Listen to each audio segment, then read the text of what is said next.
हरे कृष्णा।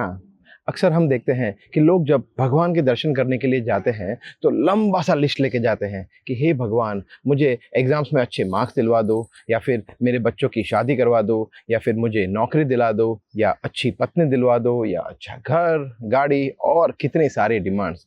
तो क्या ये सही है? आइए देखते हैं कि भगवान और शास्त्र हमसे क्या चाहते हैं। भागवतम के छठे स्कंद में वृत्रासुर की कथा आती है। वृत्रासुर इतना शक्तिशाली था कि इंद्र और समस्त देवतागण उससे बहुत ही ज्यादा भयभीत थे, और अंततः वे परम भगवान नारायण की शरण में जाते हैं।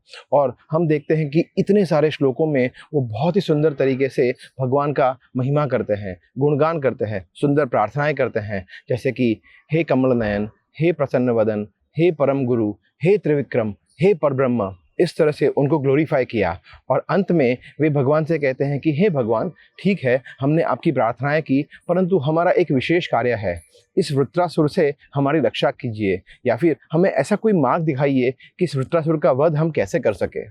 तो भगवान विष्णु ये सब कुछ सुन रहे थे, और फिर मंद मंद स्मित करते हुए वे बहुत ही सुंदर श्लोक कहते हैं। वे कहते हैं, किम दुरापम मयि प्रीते तथापि विबुदर्षभा, मयि एकांत मतिर्नान्यत मत्तो वांछति तत्ववित्।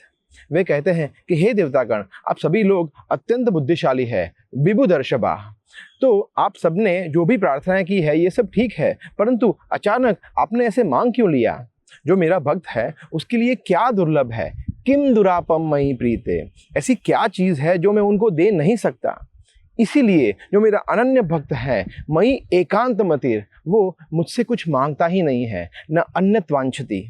हम देखते हैं कि भगवत गीता में भगवान श्री कृष्ण भी इस बात की पुष्टि करते हैं। 9वें अध्याय में वे कहते हैं, अनन्यश्चिन्तयन्तो माम ये जना पर्युपासते तेषां नित्यभियुक्तानां योगक्षेमं वहामि अहम्। कृष्ण कहते हैं कि जो मेरा भक्त मेरी अनन्य भक्ति में लगा हुआ है, नित्य अभियुक्ता नाम, उसके पास जो है उसकी मैं रक्षा करता हूँ, और उसकी जो आवश्यकता है उसको मैं पूरी करता हूँ, योग क्षेमम वहामि अहम्। तो ये जो देवतागण भगवान से मांग रहे थे उसको हम ऐसे समझ सकते हैं, मान लो कोई व्यक्ति है, वो आपके पास आता है और आपको कहता है कि क्या बात है, आप कितने सुंदर दिखते हैं, आप बहुत ही बड़े ज्ञानी हैं, या फिर आपका घर बहुत सुंदर है, या फिर आप कितने दयालु हैं। तो हमारी प्रशंसा करता है, और फिर अंत में हमें वो कहता है कि क्या आप मुझे 1 लाख रुपया दे सकते हैं? तो हमें कैसा लगेगा? हमें लगेगा कि अच्छा, इसलिए तुम मेरी प्रशंसा कर रहे थे, ये है तुम्हारा रियल इंटेंशन। हमें बिल्कुल भी अच्छा नहीं लगेगा। ठीक उसी तरह अगर हम भगवान की भक्ति सेवा में जुड़े हुए हैं तो फिर कुछ और भौतिक चीज मांगकर हम भगवान को क्यों अप्रसन्न करें? हमें एक बच्चे की तरह होना चाहिए जो कि पूर्णतः उसके माता पिता पर निर्भर होता है। वो उनसे कुछ भी मांगता नहीं है, उसके बिना मांगे ही माता पिता उसे श्रेष्ठ सुविधा प्रदान करते हैं। जैसे कि सर्दी हो गया तो स्वेटर दिला दिया, या फिर गर्मी हो गया तो घर में एयर कंडीशन लगवा दिया। क्या बच्चे को कुछ भी माता पिता से मांगना पड़ता है? हम देखते हैं कि श्रीमद् भागवतम में अम्बरीश महाराज की कथा आती है, जो कि भगवान के एक शुद्ध अनन्य भक्त थे।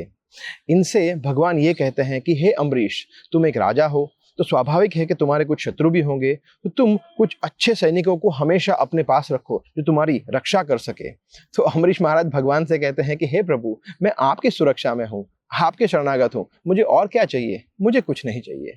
तो फिर भगवान सुदर्शन को ये आज्ञा देते हैं कि हे सुदर्शन, तुम जाओ और हमेशा अम्बरीश के पास रहना और उसकी रक्षा करना। तो फिर जब वो बात होती है कि दुर्वासा मुनि अपने बाल से एक भयानक राक्षस को उत्पन्न करते हैं और अम्बरीश महाराज को वो राक्षस मारने का प्रयास करता है, तो अम्बरीश महाराज अपनी रक्षा के लिए भगवान से प्रार्थना भी नहीं करते, वो सिर्फ हाथ जोड़कर खड़े रह जाते हैं। मारे कृष्णा राखे कृष्णा मारे के। अगर कृष्णा को मेरी रक्षा करनी होगी तो मेरी रक्षा करेंगे, अगर मुझे मारना होगा तो मार देंगे। देखिए, ये होते हैं भगवान के शुद्ध भक्त, पूर्णतः कृष्ण पर शरणागत। तब सुदर्शन ने अम्बरीश महाराज के बिना पूछे ही उस राक्षस को जलाकर भस्मीभूत कर दिया। और ऐसे भक्त के लिए कृष्ण ये सोचते हैं कि ये मेरा भक्त मेरी भक्ति सेवा में, मेरी सेवा में इतना व्यस्त है कि उसको खुद की चिंता ही नहीं है, ये मेरी चिंता है। तो आइए हम भी कृष्ण पर पूर्णतः निर्भर होने का प्रयास करते हैं और उनसे सिर्फ एक ही चीज मांगे, उनकी सेवा। हरे कृष्णा। ऐसे ही और भक्तिमय कार्यक्रमों के लिए देखिए हरे कृष्णा टेलीविजन, और इसे प्राप्त करने के लिए आप अपने केबल अथवा DTH ऑपरेटर से संपर्क करें तथा और अधिक जानकारी के लिए आज ही डायल करें 7666 839 839।